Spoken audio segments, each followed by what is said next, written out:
IMT Conversations with Rod Texon. An incisive and sharp discussion of today's current issues. Ang pagpadayon sa duwa ka dekada nga serbisyo publiko. IMT Conversations with Rod Texon. Philippines, good day. My name is Rod Texon and this is IMT Conversations on IMT News. Subong adlaw kaupod naton si Miss May Tamayo Panes, ang CEO sang The Perfect Planners, isa sa mga kilala ng events management and organizer diri sa aton sa Western Visayas, having organized a lot of activities and events nga nakahatag sang duag kag at the same time movement sa tourism industry diri sa aton sa Western Visayas. And fortunately, bangod sang COVID-19, the whole world stopped. And kadungan sini ang pag-untat man sang mga events and activities. So gusto naton mahibaluan kung kamusta subong ang epekto sang COVID sa isa sa mga makabig naton institusyon sang events management diri sa aton sa Western Visayas, and at the same time ano ang ginahimo nila to cope with the problems nga ginatubag naton dala sa pandemic. Miss May, maayong adlaw and welcome sa IMT Conversations.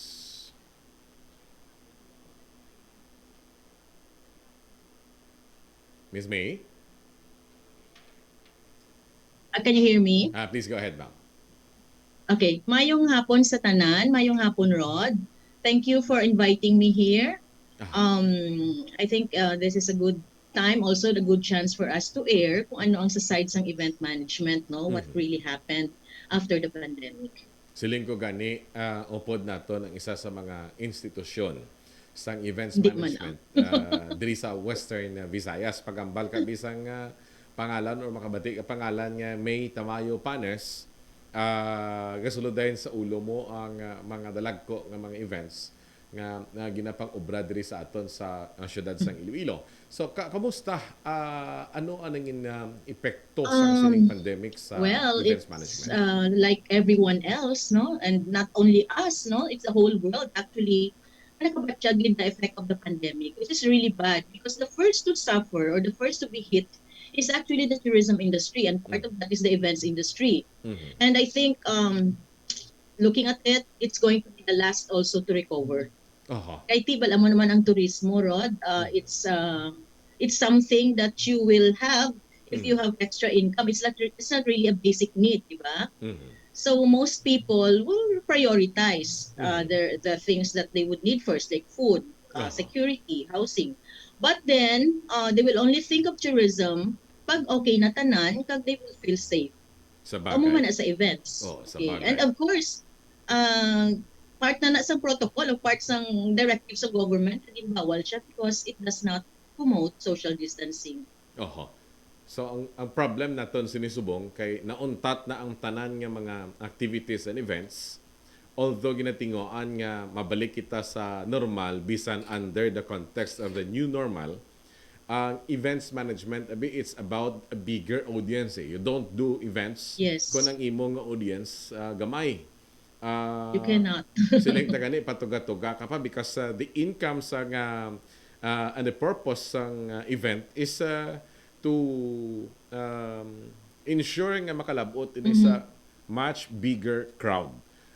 So nagkakaulugan ini nga bisan hasta subong hindi pagid kita makakandak sa mga events kag wala pagid sang events diri sa aton sa syudad. May a few, di ba? Nagkaroon sang, I think there was one in Mercado at the convention center. But all these events are smaller in scale, and tapos there's a lot of protocols that you have to adhere to. Like mga social distancing, and we really have to. No, because safety first. Di ba? Even me, ako, if you ask me to do an event now, I'll be very, very, I would consider for safety also. So I will only do it if all the safety protocols are met. And usually this is really hard because I think there was a time also that the government told us na pwede mag-event. Like kasal. Kasal is also a form of a social event. Pero like 15 persons who just attend a wedding. So parang it's like that's your mother, your father, and your brothers and sisters. So actually, ano lang din siya, it's a very, very small gathering Aha. na lang. And when you think of events kasi in the perspective of tourism, it should be with a lot of people kasi it's a source of an income also for a lot of players in the industry. Aha. Diba? So pag nag-event ka nga jutay lang, parang it's like it does not meet its purpose, no? Kasi again, in the perspective of tourism, the event should bring in people. Diba?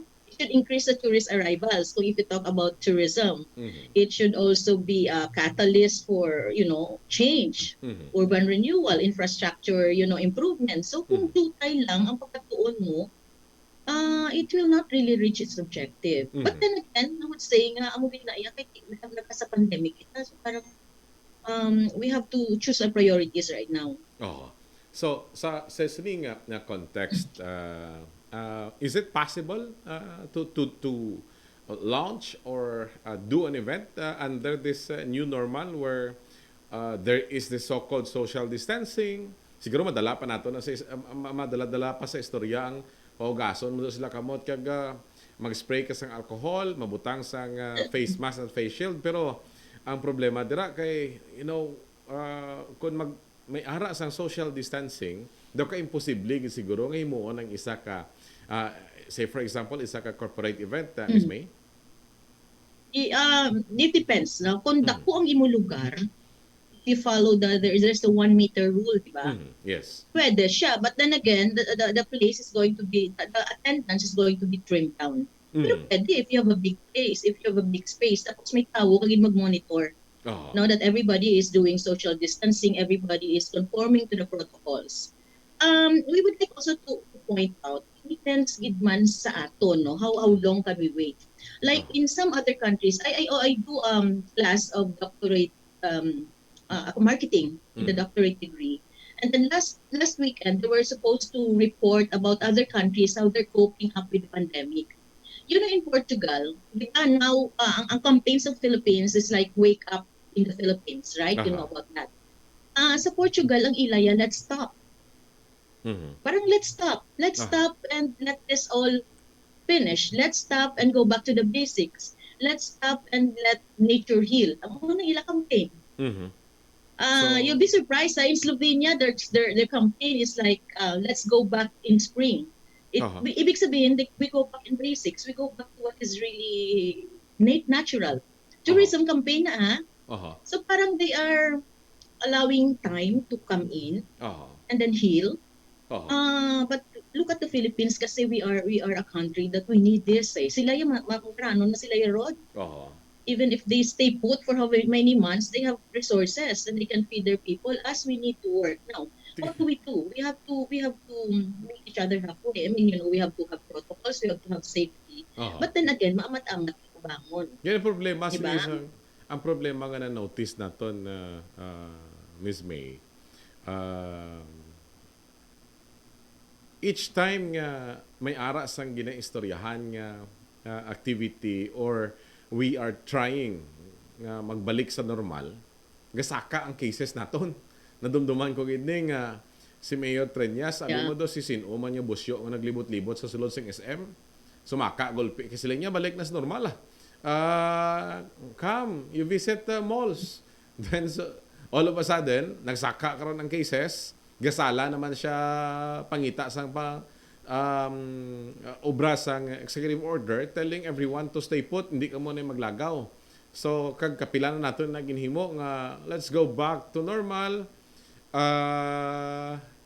Then kibot ka nag-GCQ kita. So subong sige pag kita saka. So hindi ayhan niya siguro it's very hard kasi to trace kung diin gigahalin, no. But then I believe that if everybody adheres to what is directed to them by the government, kung ano yung mga safety protocols, hindi tani magsaka mo.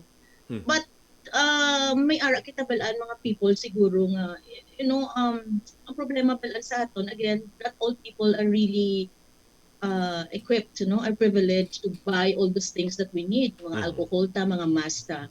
Diba, Rod? I'm thinking now, as a personal opinion ko lang, not everybody can really afford those things kasi hindi na gahalin. Kasi we're not really sure, hindi naman ma-pinpoint kung hindi gahalin . So, I don't know, ang feeling ko lang kung if we wait, kasi if you look at it from the perspective of other countries, ang ila iyang forecast is like makarecover ang tourism industry in 2 years pa. Mhm. 2 years pa. That includes the events industry. Yes. Uh, for the meantime, but we cannot just sit back and wait for those 2 years man mo. Mhm. So maamat-amat man kita, well, let's help ourselves. Ang Mhm. ako ng pag-ano sinais, maamat-amat kita siguro. Number one is we equip ourselves, we train ourselves. What? If there's Mhm. time for training, there's Mhm. time for looking at our objectives, sa balik Mhm. sa mga mission statement ta, balik kung ano gila mga goals ta, anong mga market ta, Mhm. di ba? And then Yes. afterwards, with the right protocol siguro, basta pwede na amat-amat langon rod, no? And Mhm. hopefully, basta ma-discover na vaccine in the next few months. Uh, basta pwede na, kung hindi maka-discover, kung hindi tiya ready, magbangon libat, di ba? Although, So, parang let's gear up, and then, parang anytime nga pag ready na, then we can go. Make our plans, although, make proposals, aha. tanawin ta kung sinong market na nga pwede ta i-target, anong campaigns the next that's going to, help us recover. Ako na siguro ang basic pwede ta pubrahon in the meantime. Hindi na lang ta Kasi nga maglagaw hindi sa pwede. mga commercial establishments anay kay ara gid yang grabe ang convergence ng tao.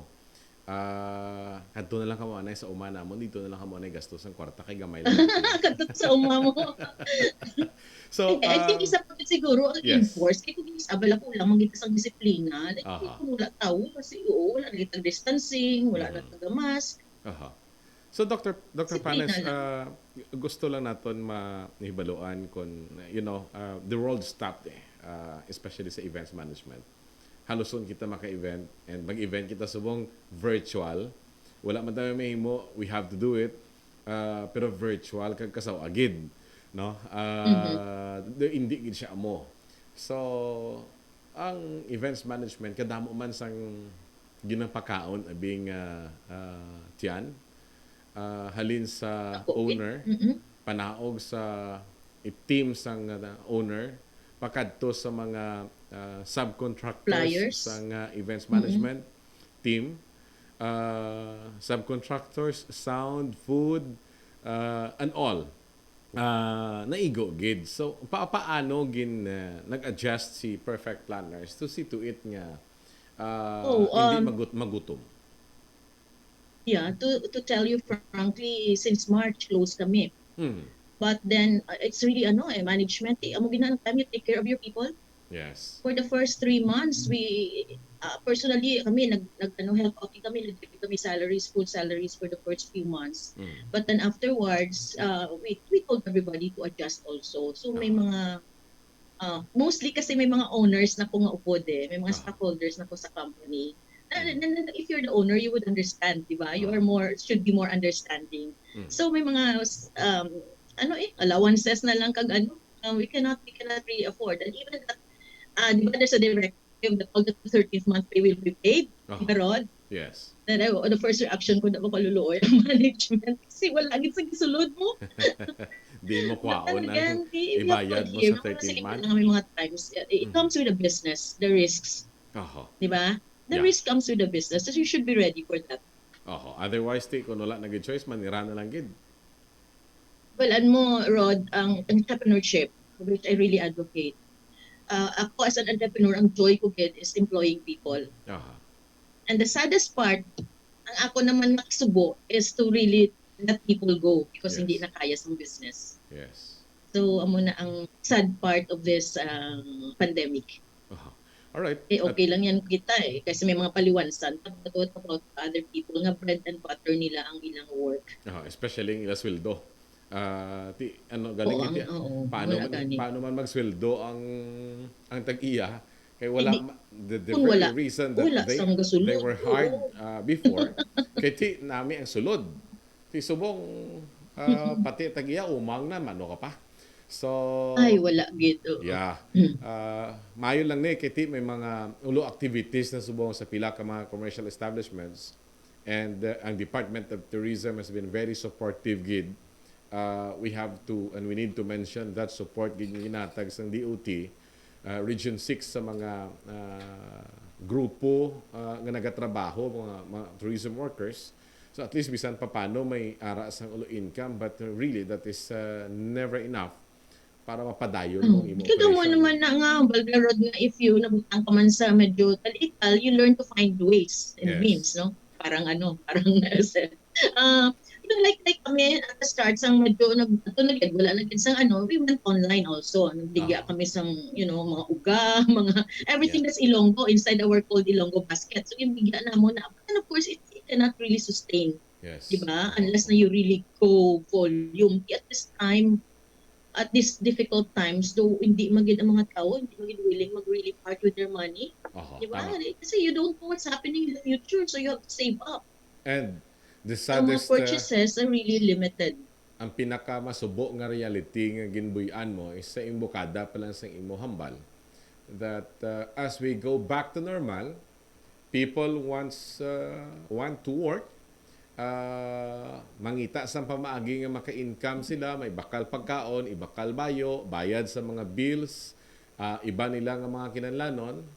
And once they see someday, which is that someday malayo-layo pa, kaya na nila nga waldas gamay, amo pala nakiki-entertain nila ang tourism aspect, ang lagaw, That's ang right. mga That's activity. right. Oo. So, sa punta man sa gihapon ang tourism industry. All Yeah, right. oo. With Oo. this note, Dr. May Panes, nagapasalamat kita sa sining kay ginanya ginhatag mo sa aton.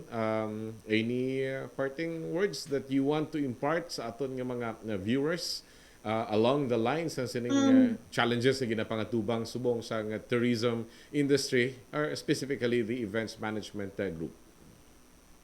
Yeah, I would like to say to my colleagues and to all people who are working with us, no, sa tourism industry and sa events industry, this will soon pass. Wala naman sang gadugay. I mean, we always get through difficult times, and hopefully, look, it's been how many months since March, and we're Yeah. still here, di ba? Most of us are still here. We're still eating. We're still alive. So that's really something, di ba, Rod? Aha. Subong kasi just waking up that you're alive is a blessing, eh. Mhm. Waking up seeing your family is a blessing. Aha. So let's take it at a time, one day at a time. Let's thank the Lord for all blessings, and let's pray, and then um, we can again start all over. All right. Dr. Let's May help each other. Panes. Amo lang gid na. Si Dr. May Panes ang CEO sang The Perfect Planners. So sa mga nagalantaw subong, amoy ning reality. Medyo masakit-sakit nga opening words coming from sa nasiling talaga ni isa sa mga institutions ng events management diri sa Western Visayas nga while we want everything to go back to normal, at the end of the day, as everything is trying to move back to normal, ang the least and the last priority is the tourism industry na nadala diri ang events management because hindi siya be essential sa bulsa or sa existence ng tao.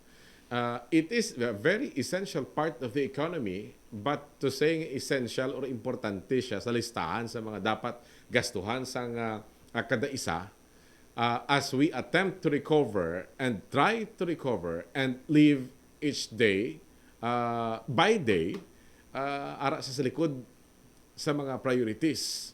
So we can only hope that someday sa pag-abot sa takdang panahon, mabalik ta sa normal ang ining vibrant industries naton sa turismo dati. And that's of course medyo malayo-layo pa, but we can only pray nga tani mangin madasig ini. And ang problem lang dira is as we try and attempt to live the new normal, ang new normal naga-prohibit gid sang mass gatherings. So mo ginang problema naton dira.